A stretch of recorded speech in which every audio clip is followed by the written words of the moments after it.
Olá, Cenas do Brasil está no ar. Estamos ao vivo para todo o Brasil. Você pode participar com perguntas e comentários pelos telefones 61 3799 5198, 3799 5859, pelo e-mail cenasdobrasil@ebc.com.br, pelo Twitter, twitter.com/tvnbr e também pelo Facebook, facebook.com/tvnbr. Participe.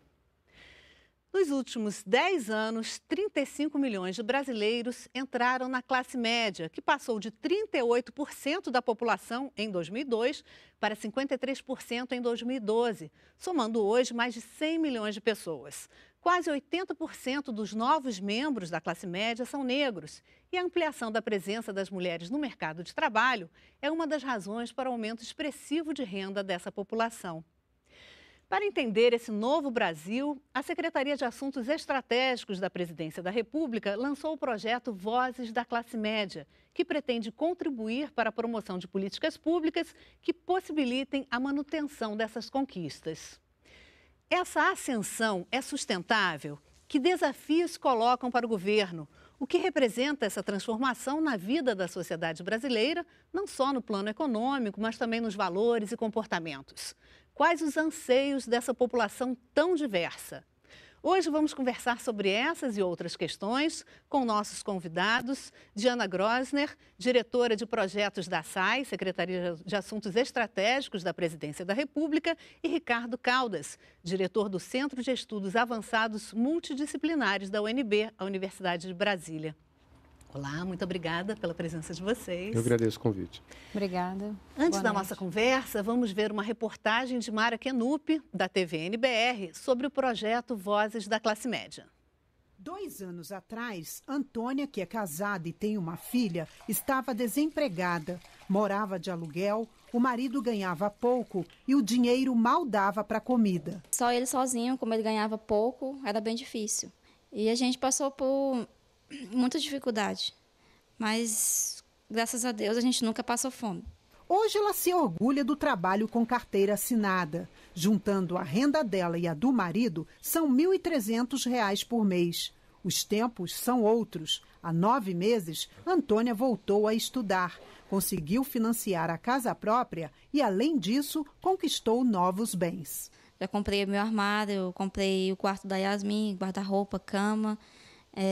A gente tem uma moto, né, que serve para ele trabalhar. A história de Antônia é semelhante à de milhares de brasileiros. Uma revolução na vida e para melhor. Trabalho com carteira assinada, melhoria da renda, preocupação com os estudos, conquista de bens e tempo para o lazer. Nos últimos 10 anos, 35 milhões de pessoas ingressaram na classe média, que passou de 38% da população em 2002 para 53% em 2011, somando hoje mais de 100 milhões de pessoas.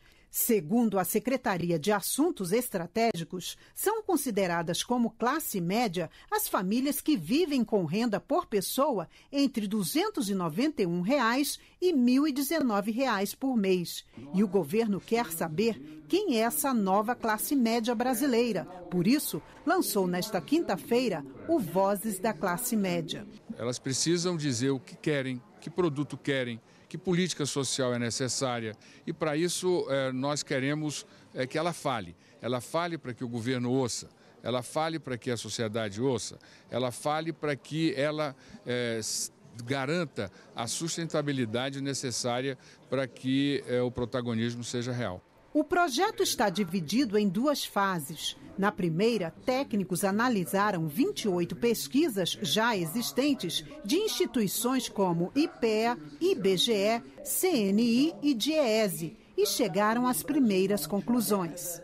6 em cada 10 brasileiros da classe média acreditam que a vida melhorou em vários aspectos: na saúde, na vida afetiva, em relação à cidade em que moram e na vida financeira. E 79% estão otimistas, acreditam que a vida financeira vai ficar melhor nos próximos anos. A expectativa é que essas 100 milhões de pessoas movimentem até o final do ano R$ 1 trilhão. De 2 em 2 meses, novos resultados vão ser divulgados.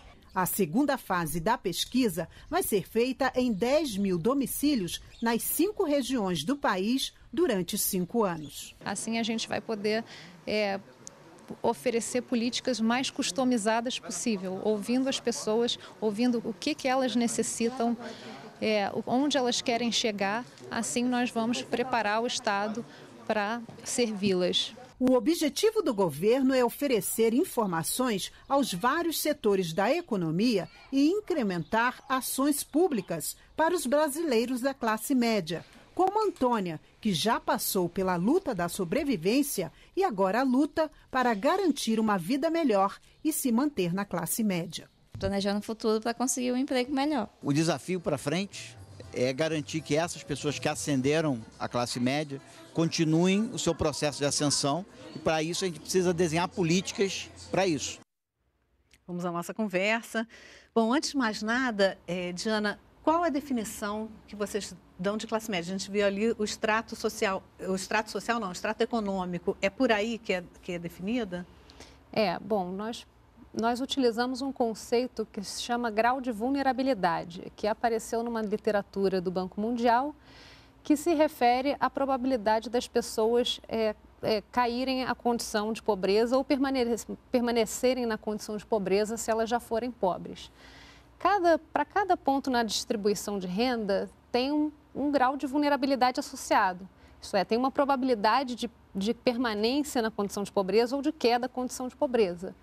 Nós dividimos a população em 100 partes e aí depois fizemos o seguinte exercício. Como que nós vamos pegar essa população aqui? Dividir em 3, de forma que cada grupo seja, do ponto de vista interno, o mais homogêneo possível, considerando esse grau de vulnerabilidade. Então, nós chegamos a um exercício matemático que divide a população de forma que essas pessoas que estão dentro de cada classe são as mais parecidas com as do seu grupo. E aí nós temos a renda associada a essa probabilidade e nós chegamos aos R$ 291.019 familiar per capita. Não é muito pouco para a pessoa ser considerada classe média, R$ 291? Quer dizer, você formando uma renda familiar, isso vai além, mas uma pessoa sozinha ganhar isso? Bom, a maioria das pessoas, elas estão inseridas em um contexto familiar, né? Numa família típica de 4 pessoas, dá uma renda em torno de R$ 1.200 a R$ 1.800 familiar per capita. Então,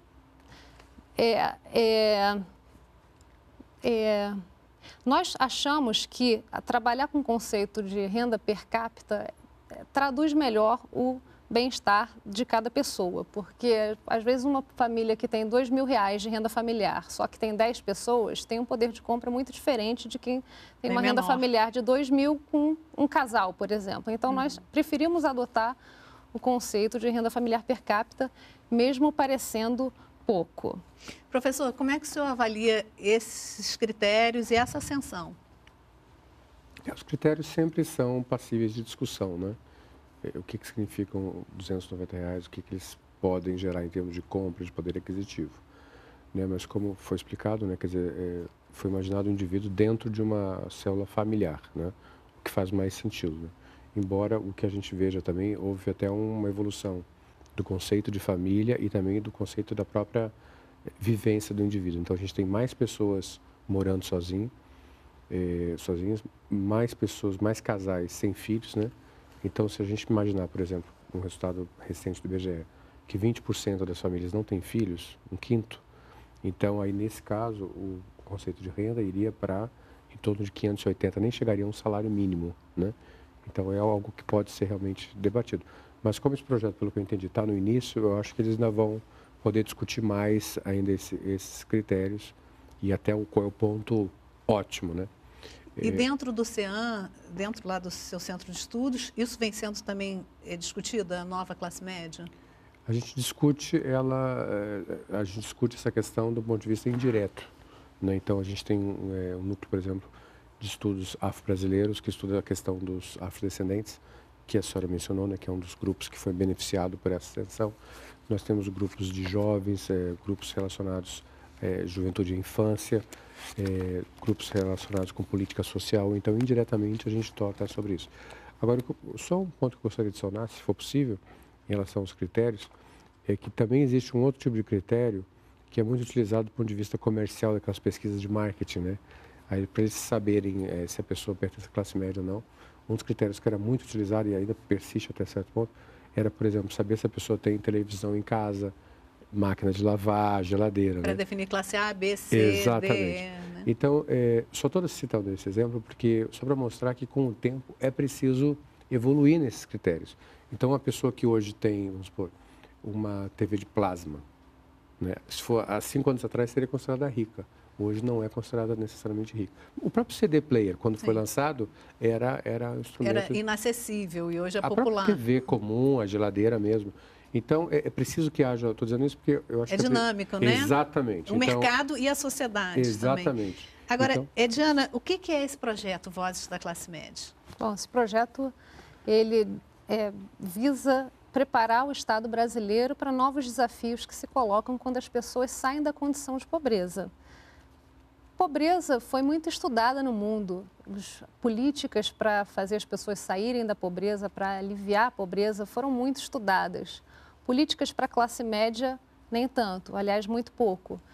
Então, nós, em vez de ficarmos aqui em Brasília imaginando o que é melhor para essas pessoas, nós estamos fazendo o exercício de olhar para elas, olhar para as condições em que elas vivem, para as condições socioeconômicas, para o seu comportamento e também para a opinião. Então, por isso nós estamos revisitando essas pesquisas de opinião existentes, feitas pela Confederação Nacional de Indústrias, pelo Instituto de Pesquisa Econômica Aplicada, pelo DIEESE, e são pesquisas de opinião. Nós olhamos para essas pesquisas com um recorte da classe média que a SAI adotou, e aí essas pesquisas nos indicam, então, quais são os receios das pessoas, para onde elas querem ir, quais são as maiores necessidades. E agora vocês só tem uma única pesquisa feita, um único estudo feito em cima dessas pesquisas, mas esses estudos vão continuar por anos? Sim, são cadernos bimestrais.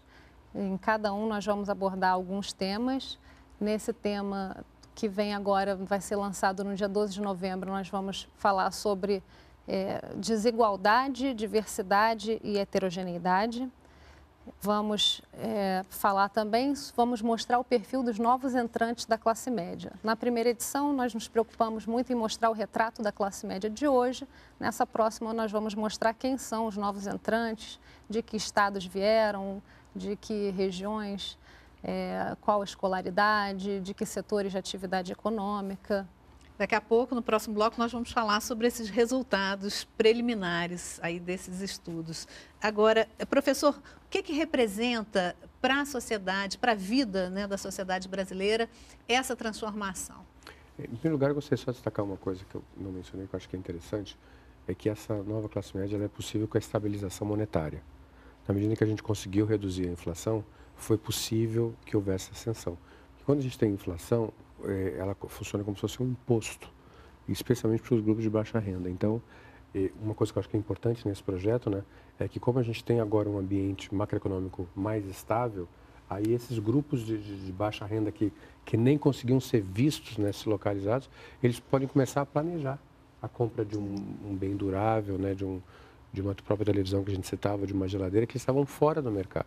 Então, eu acho que a formalização, emprego com carteira assinada, aumento de emprego com carteira assinada é um dos principais motivos. Também, o emprego também ajuda, e dentro de cada emprego e de cada função, a gente teve uma valorização dessas funções. Nós falávamos um pouquinho antes sobre a questão da própria empregada doméstica, né, que era considerado um emprego secundário há algum tempo atrás, e hoje ele é um emprego muito bem pago, né? Inclusive, aumenta os salários mínimos consistentes. Com certeza. Sim. Hoje a média, pelo menos aqui em Brasília, que a gente observa, a média de uma empregada doméstica, sem uma formação específica, está em torno de 2 salários mínimos. Quer dizer, é realmente um ganho de renda muito, muito grande. Só uma pessoa, né, tem em torno de R$1.200, R$1.200. Se a gente imaginar a família dela, então você pode imaginar que com certeza eles estão recebendo acima de R$2.000. Então, com isso, você tem um impacto na economia muito expressivo, porque você tem todo um redirecionamento dos grandes grupos econômicos que estavam acostumados a trabalhar com a classe média no conceito antigo, que era essencialmente a classe média para alta, agora eles começam a se reposicionar e ter produtos para os diversos segmentos.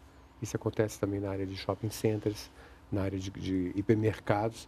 Então, eles começaram a modificar a sua própria gama de produtos que era oferecido para os consumidores. Bom, foi consequência, né? Essa ascensão foi consequência de uma série de políticas. O desafio agora é a sustentabilidade dessa ascensão. Exatamente. Né, e nós temos perguntas aqui já de telespectadores. Rosilene Almeida, de Campo Grande, Mato Grosso do Sul, ela quer saber melhor sobre a classificação de classe média. Se a pessoa saiu da linha de pobreza, ela já pode ser considerada classe média? Não. Na verdade, a linha de pobreza definida pelo Ministério do Desenvolvimento Social é a linha adotada pelo programa Bolsa Família.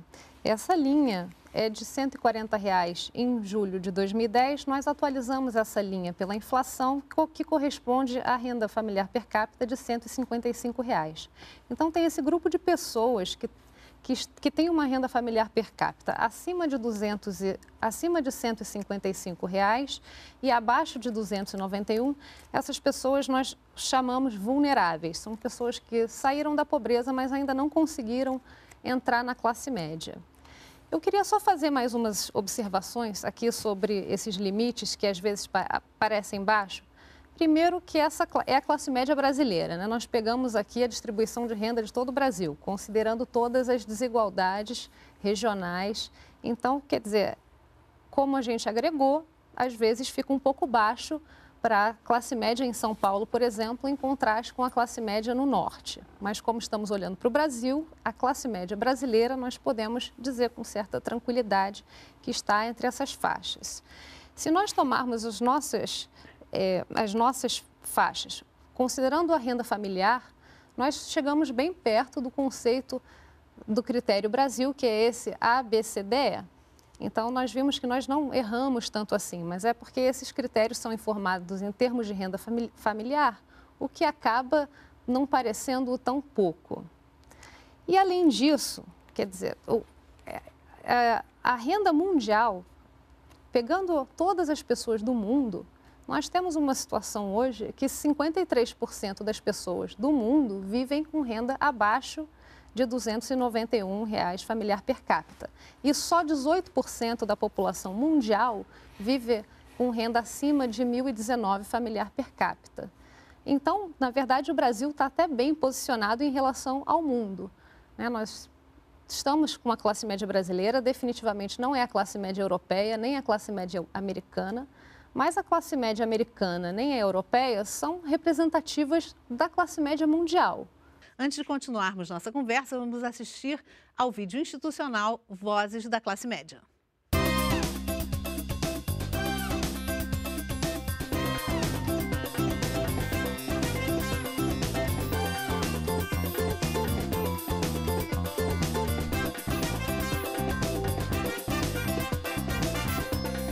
Aí a gente começou a fazer o churrasquinho na porta lá de casa. No início era assim, vendia 10 espetinhos.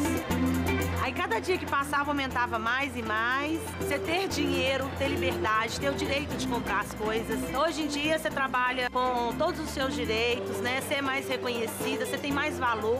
Hoje a gente está acabando de pagar o carro. Hoje tem computador em casa, né? Tem mais luxo, tem mais conforto. As crianças estão numa escola melhor.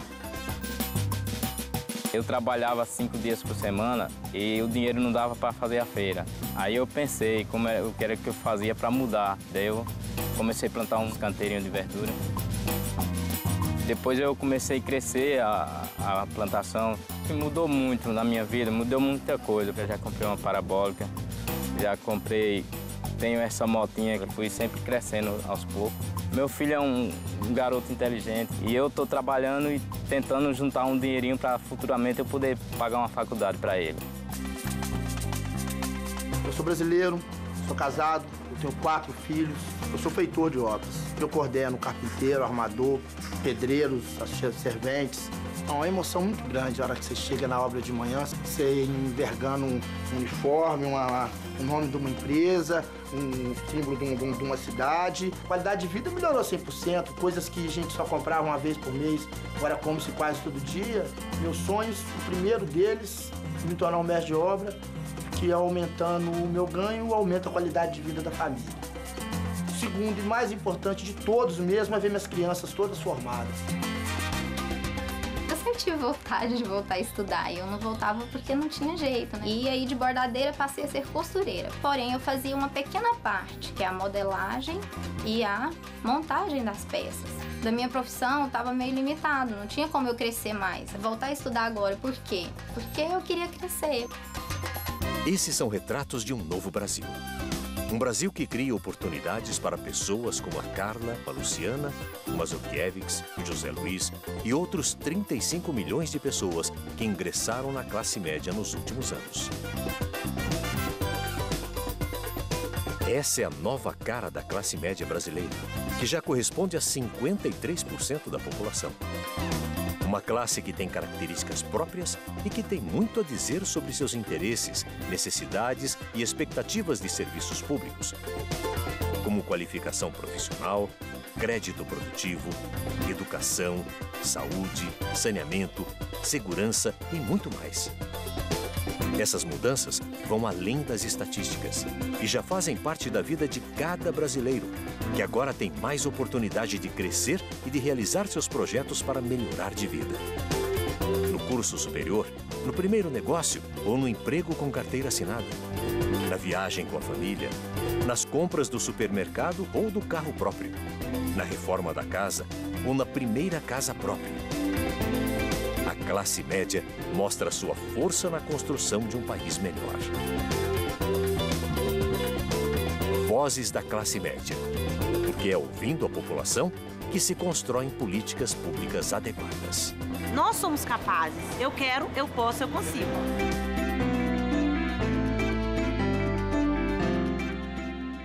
Bacana ver essa garra aí, né? Agora, vários depoimentos nesse vídeo falam de uma vontade de ver os filhos formados, de aumentar, né, a educação, a escolaridade na família. Você quer comentar sobre isso, professor? Eu quero, acho interessante isso, porque esse sempre foi um sonho da classe média, vamos chamar assim, da classe média tradicional. E esses valores, eles acabaram passando por espaço na sociedade. As pessoas ouvem, conversas e tal, então isso acaba sendo um valor central. Então, essa nova classe média já absorveu isso e ou ela diretamente ou por intermédio de seus filhos, eles já passaram esses valores também. Então, essa questão, por exemplo, da busca do diploma, que era uma coisa muito classe média, tradicional, já está nessa nova classe média. Então, isso eu acho que é interessante de mencionar. Isso vocês auscultaram nesses primeiros estudos? Sim, nós também percebemos isso. Na verdade, nós vemos que a diferença entre a renda da classe média e a renda da classe alta, ela se deve fundamentalmente à diferença na renda do trabalho. 74% da diferença, ou seja, mais de 2/3 da diferença na renda entre a classe média e a classe alta se deve à renda do trabalho. E, em grande medida, como essas pessoas trabalham mais ou menos a mesma jornada semanal, ela se deve a uma maior produtividade dos trabalhadores da classe alta, que se deve em função de uma escolaridade mais elevada. A média da escolaridade na classe alta é de 12 anos de estudo, enquanto que na classe média ainda é de 8 anos de estudo. Então, certamente que essas pessoas, elas miram para frente, elas sabem que elas precisam mais no trabalho, que elas precisam melhorar, que elas precisam de educação para isso. Em termos de gasto também, está havendo um investimento em estudo? Sim, também elas gastam mais com estudo, com escolas de idiomas, com outras fontes, material didático, livros. E os cursos profissionalizantes são um grande caminho aí também para essa população? São sim. Opções? São opções reais. O governo federal tem investido muito em cursos profissionalizantes, na formação profissional com Pronatec. É uma aposta que nem todo mundo pode ir para o ensino superior, passar tanto tempo. O ensino profissionalizante, ele é uma é um caminho mais rápido para a pessoa conseguir uma posição melhor no mercado de trabalho. Agora, professora, nós vimos no vídeo, além dos bens de consumo, né, tem a questão de lazer, por exemplo, viagens, que eram uma coisa completamente inacessível, né? Com certeza. Hoje você vê pessoas com um poder aquisitivo baixo viajando de avião, Isso. enfim, Com certeza. fazendo turismo. Se permitir só uma observação antes disso, parte dessa questão da busca da educação que a gente mencionava aqui, a questão do diploma e tal, também foi possível graças a uma universalização da educação. Então, hoje a gente tem em torno de 99% mais ou menos das crianças, né, em idade escolar frequentando escolas. No ensino médio a gente avançou bastante, já ainda não é universal, mas a gente avançou. Então, de qualquer maneira, houve uma expansão também no ensino médio. E o acesso à universidade, né? E aí um grande número dessas pessoas que conseguiram acabar o ensino médio foram ou para cursos tipo tecnólogos, de 2 anos, cursos mais rápidos, que são considerados ensino médio ainda, eles não dão diploma superior, ou foram para uma faculdade, que agora tem algumas que oferecem até cursos em 3 anos, 3 anos e meio. Então, houve também uma expansão do número de cursos disponíveis para essas pessoas. Algumas recorrem a cursos específicos, né, profissionalizantes, como foi mencionado, e outras simplesmente entram no mercado e vão tendo um treinamento que a gente chama de treinamento no próprio trabalho. Então, o próprio empregador treina. Tem ProUni, tem política de cotas, tem uma série há uma série de opções. De opções que facilitam o acesso. Isso. Em relação às viagens, ao turismo, com certeza a entrada de novos players, né, de novas companhias no mercado aéreo nacional, com uma política mais agressiva de redução de preços de tarifas, acabou afetando a divisão também, mais uma vez a questão macroeconômica da estabilização monetária ajudou isso, porque uma passagem aérea que custa 300, 400, 500 reais pode não ser considerada cara, mas para esse grupo que a gente mencionava aqui é caro, mas se você divide em 12 vezes, ela não fica tão pesada. Você tem uma passagem que vai custar 30, 40 reais por mês, a pessoa pode se planejar para isso. Então, com isso, a gente nos aeroportos mesmo já vê uma grande expansão dos clientes novos que estão vindo usando o sistema aéreo. Inclusive, isso até sobrecarregou um pouco o nosso sistema, que não tinham condições de ter acesso ao sistema, vamos dizer, há 5 ou 10 anos atrás. Bom, outras perguntas de telespectadores. Leandro Palmeira, de Porto Alegre, ele pergunta se existe realmente uma classe média ou simplesmente houve um aumento do crédito e as pessoas estão tendo mais acesso ao consumo. Bom, certamente que houve um aumento da classe média, porque nós olhamos para quantas pessoas recebiam o equivalente a R$ 291 familiar per capita em 2019 nos anos anteriores. E nós vemos que antes eram 38% da população, há 10 anos atrás, hoje já são 53% da população vivendo com essa renda. Mas certamente que o ganho de bem-estar proporcionado pelo consumo, que como disse aqui o professor Roberto Caldas, Ricardo Caldas, me desculpa, permitiu as compras parceladas, permitiu então que essas pessoas pudessem antecipar seu consumo, pudessem beneficiar de programas também do governo como Bolsa Família, pudessem ter a sua renda do trabalho e planejar melhor, sem ficar desesperados para irem encher a geladeira para se proteger contra a inflação. Então, essas pessoas conseguem se planejar melhor seus gastos ao longo dos meses, podendo então melhorar comprando mais bens, viajando mais, etc. Posso só complementar? Claro. Um aspecto interessante desse aumento do consumo, eu acho até que entendo um pouco a pergunta dele, a questão, mais uma vez, a questão dos critérios, né? Mas independente dos critérios, é inegável que houve vamos dizer assim, houve um deslocamento e houve uma expansão da classe média. E aí, o que é interessante que eu acho é que gera-se um ciclo virtuoso. Então, se você tem mais pessoas com poder aquisitivo, você pode produzir mais de um bem. Se você produz mais daquele bem, você consegue baratear esse bem por causa das economias de escala. Torna mais democrático. Uma coisa é você produzir 1.000 pares de sapato, outra coisa é você produzir 100 mil ou 1 milhão. O custo por sapato cai. Então, só o fato de você saber que tem mais pessoas para comprar o seu produto, você acaba produzindo mais e reduzindo o custo. Então, isso acabou gerando uma atividade, um círculo virtuoso, ou seja, as empresas já atuam e entram no mercado pensando nesse grupo que ascendeu. Então, antigamente, as empresas vinham no Brasil e elas calculavam, vamos supor, antigamente, nos anos 90, 100 milhões de habitantes, faz de conta. E você falava, bom, desses 100 milhões eu tenho 10% ou 15% que vai consumir o meu produto, é quem me interessa. era basicamente classe média alta e alta. Hoje, quando as empresas vêm para o nosso mercado, já com essa perspectiva do A, B e C, independente se a gente discutir até onde que vai o C ou não, mas ela já pensa, bom, eu tenho quase 200 milhões de habitantes, quantos deles vão consumir o meu produto? E aí, se elas estão interessadas num produto de classe média, usando aqui a porcentagem que foi citada, a gente tem pelo menos a metade da população que está em condições de consumir aquele produto. Então, isso acaba gerando mais investimento. Então, isso é muito positivo para a economia, porque você estimula os agentes econômicos. Tem um dado da Secretaria de Assuntos Estratégicos, nós vimos, na verdade, a classe média hoje, ela já representa, se ela fosse um país, só a classe média brasileira fosse um país, ela já estaria no G20 do consumo mundial, ou seja, ela estaria entre os 20 maiores países consumidores do mundo, consumindo cerca de R$1 trilhão por ano. Agora, que outros resultados nós temos desses estudos? Nós vimos aí esse dado de que 80% dos novos membros da classe média são negros, né? Que outros dados nós temos por região? Essa ascensão, ela foi bem distribuída ou as desigualdades regionais ainda permanecem muito? O que existe de perfil já traçado?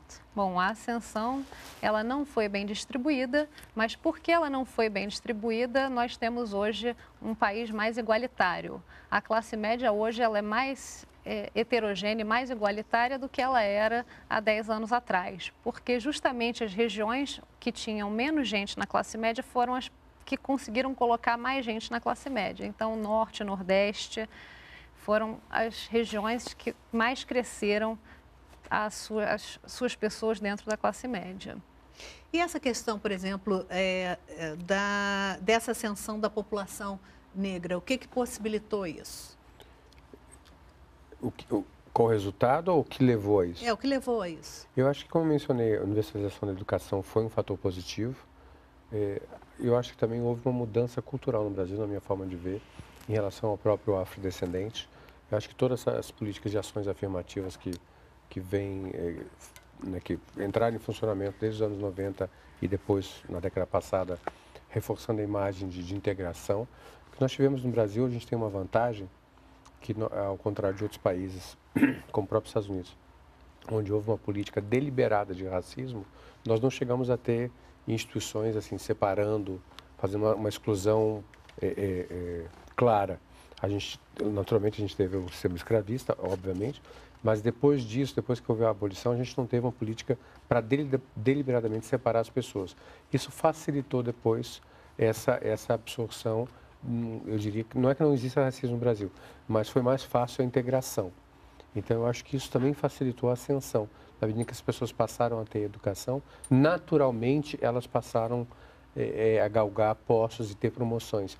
Então, outro dia eu estava fazendo uma observação em alguns locais de trabalho que eu vou, algumas empresas que eu visito, alguns órgãos públicos, e eu comecei a prestar atenção nisso.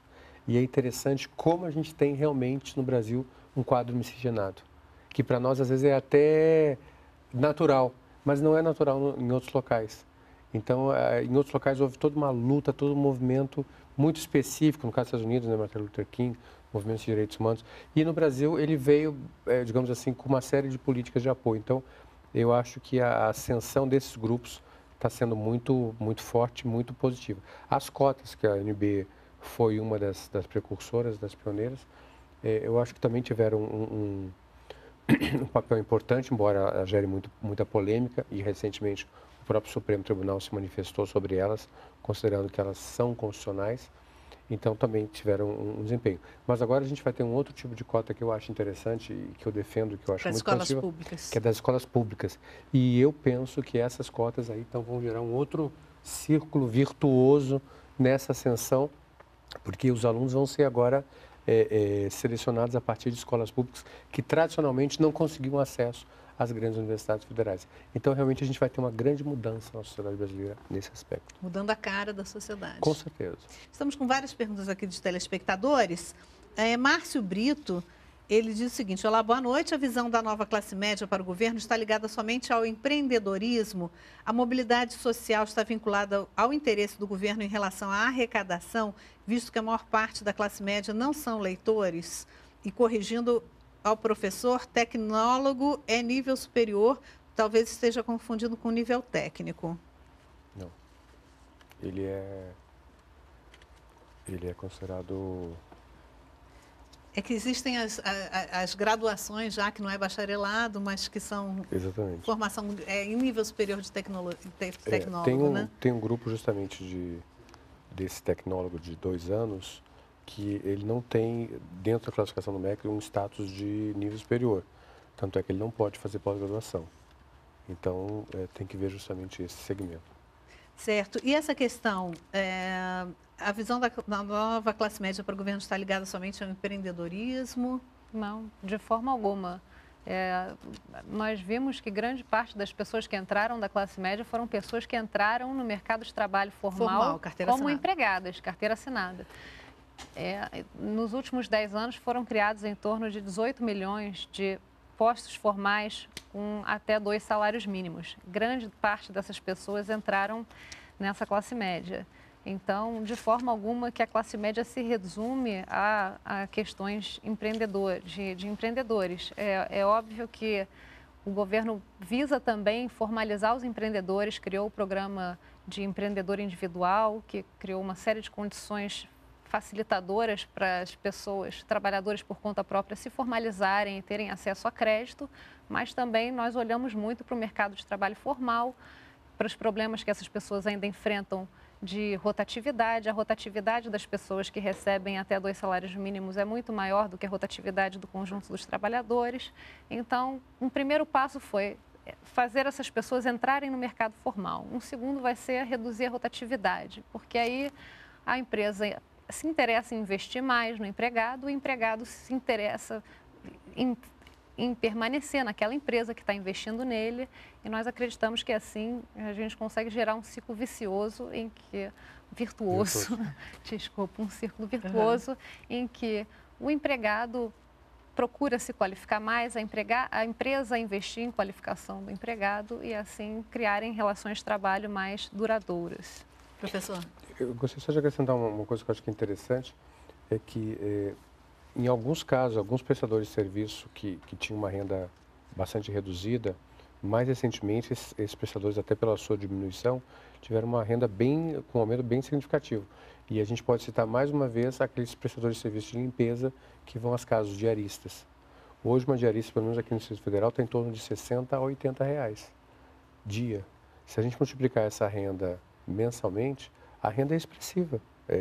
Imaginando 20 diárias, né, ao longo do mês, 20 dias de trabalho, você está falando em torno de R$ 1.200 de renda numa economia estável. Então é bastante expressivo. E a gente pode imaginar outros exemplos que, ainda que não sejam de carteira assinada, nem por isso deixou de haver um aumento de renda também. E esse aumento de renda vai ser transformado em consumo e, por sua vez, gera esse ciclo virtuoso. Agora, a formalização dos conta própria ainda é um desafio, né? Está acontecendo em parte, né? O Sebrae tem um trabalho muito bonito nesse sentido, né? Que, inclusive, levou à criação do MEI, né? Do microempresário individual e outras iniciativas nessa área, né?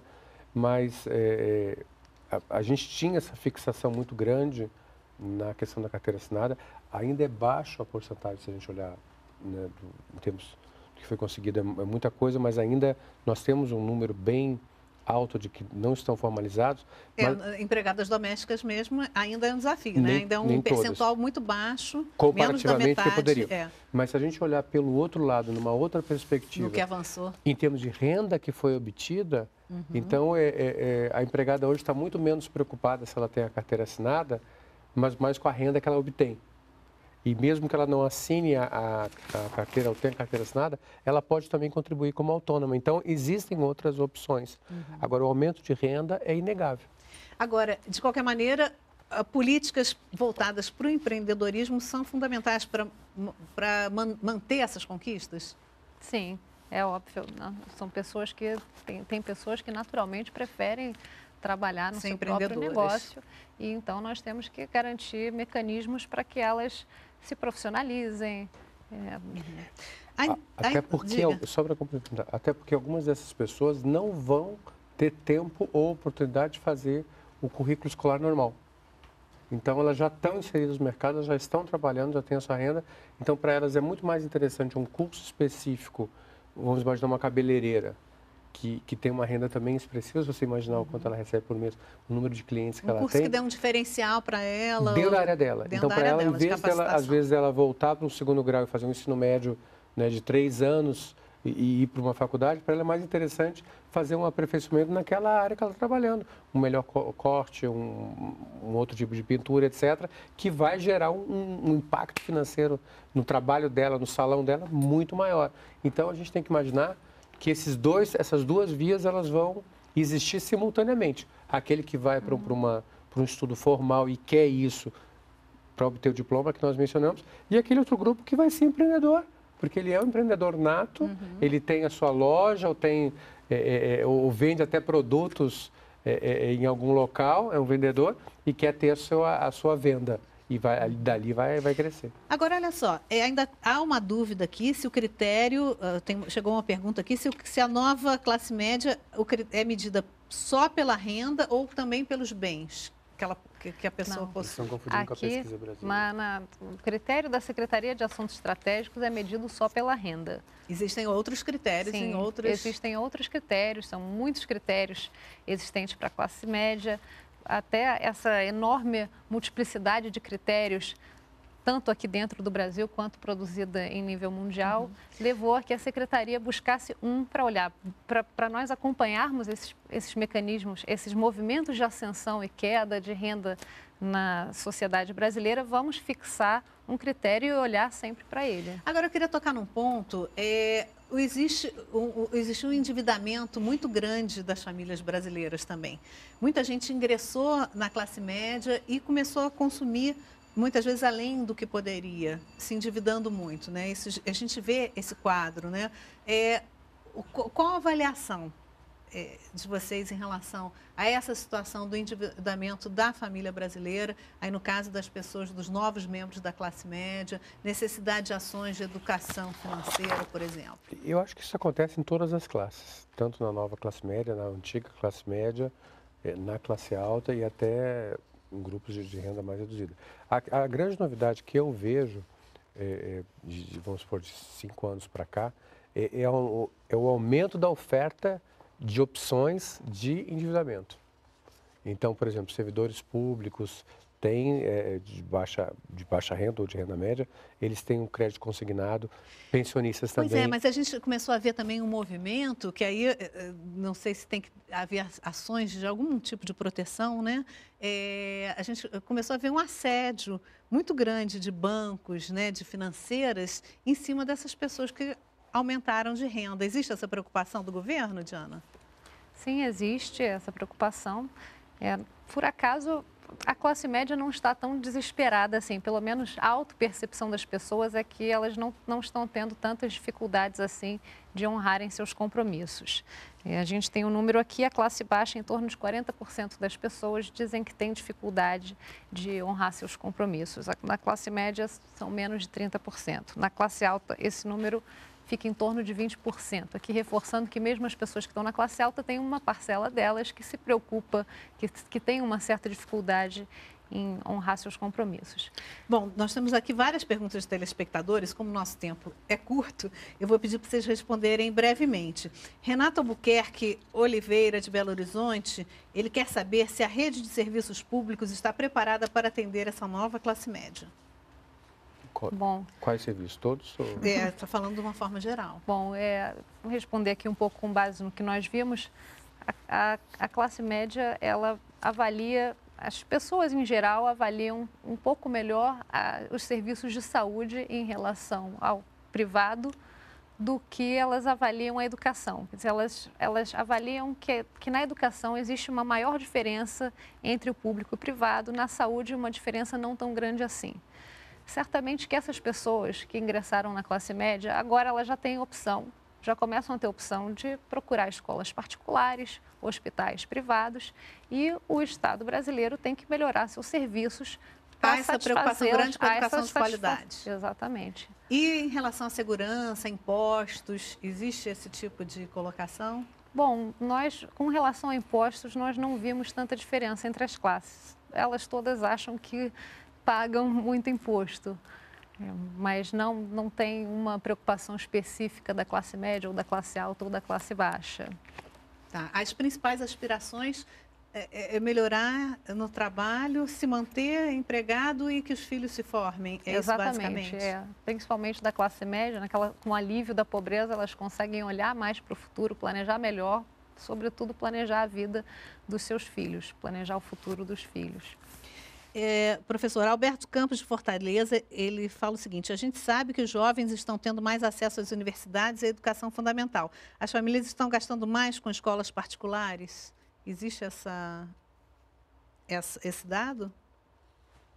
Olha, o que acontece é que, como houve a percepção, pelo menos na sociedade, que houve uma queda muito grande dos serviços públicos, tanto de educação quanto de saúde, então aqueles que podem, eles têm buscado uma educação... Escola particular ou um plano de saúde? Alguns tomam algumas decisões estratégicas que eu já ouvi mencionarem. Por exemplo, mantém os filhos na escola pública durante o nsino fundamental e esperam chegar ao ensino médio quando vai se aproximando do vestibular, e aí no vestibular, durante o ensino médio, no vestibular, coloca numa escola particular.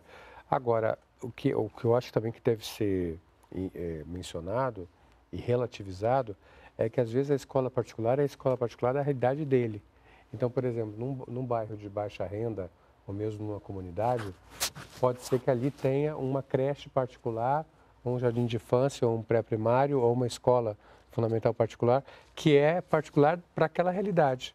Não é a escola particular da zona sul do Rio, né, uma coisa top, mas para aquela comunidade é considerada uma escola particular. E, às vezes, o custo dela é gente pequeno, porque ela está numa comunidade, numa região de baixa renda. Então, às vezes, essa diferença não é tão substancial e a qualidade não é tão elevada. Mas, às vezes, porque falta ali uma escola pública, então, o empreendedor local identificou uma oportunidade de abrir uma escolinha ali e aí, então, ele está absorvendo aquele mercado. Bom, mas apesar disso, a percepção das escolas é que existe um diferencial de qualidade ainda grande em relação à pública e privada. Das escolas ou das escolas. Dos hospitais, um pouco menor, na verdade. E até um dado curioso é que, na verdade, a porcentagem de pessoas que têm filhos que frequentam a escola particular, aqui falando de ensino fundamental e médio, na classe média ela não chega a 15%. Já o plano de saúde já chega a 25%, ou seja, as pessoas têm mais plano de saúde. Nós temos algumas hipóteses. Uma delas é que tem muitas pessoas da classe média que estão no mercado de trabalho formal. E, às vezes, esses planos de saúde são oferecidos pelas empresas. Uhum. Então, nós, na segunda fase do projeto Vozes, onde nós vamos fazer pesquisas qualitativas também, nós vamos nos debruçar um pouco sobre os porquês dessas questões. E aí, pesquisando diretamente com a família, perguntando, mas... E é interessante porque a percepção de grupos de classe média também é que a saúde privada também caiu a qualidade. Uhum. Talvez por isso que se aproxime, então, da saúde pública. Você vai em um hospital privado, dependendo do hospital que você for, se ele tiver muitos convênios e for aqueles hospitais de ampla cobertura, você vai, talvez tenha que esperar na fila 1 ou 2 horas, ser atendido naquele momento, mas não é um atendimento automático como era há 10 anos atrás. E na escola particular, a gente vê em alguns casos interessantes, escolas particulares que têm feito um esforço para reduzir a sua mensalidade para atingir esse público de classe média. O que é interessante, que mudou um pouco aquele perfil de separação. Desculpa. Não, e um dos desafios, então, para a sustentabilidade é um aumento da escolaridade, é uma melhoria na educação. Sem dúvida, melhoria na educação a longo prazo é o que vai trazer... Sustentar essas conquistas que a gente vê agora. Exatamente, porque nós estamos vivendo há alguns anos um movimento de controle da inflação e de crescimento sistemático dos salários.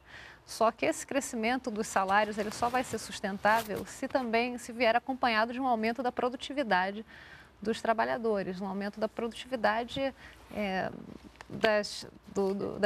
da indústria, do campo no Brasil. E isso vai vir em grande medida com pessoas mais educadas. Bom, nós temos ainda outras perguntas. Maria Luísa Carvalho, de Brasília, ela pergunta se o aumento do acesso ao crédito não pode, no futuro próximo, deixar essa classe média endividada. A gente já falou sobre isso.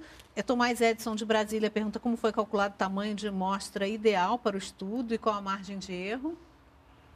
Bom, esses são os estudos da CNI, quem faz, na verdade, é o IBOP. o Instituto de Pesquisa Econômica Aplicada também. Essas amostras aqui são de 2.000 pessoas, uma amostra nacional, e a margem de erro aqui que nós consideramos foi uma margem de erro de 2%. E João Silvestre do Rio de Janeiro quer saber se é possível uma divisão mais igualitária da renda para que todos tenham acesso a produtos e serviços ou se isso é só uma ficção. Não, não é uma ficção de forma nenhuma. O Brasil conseguiu, nos últimos anos, crescer distribuindo renda.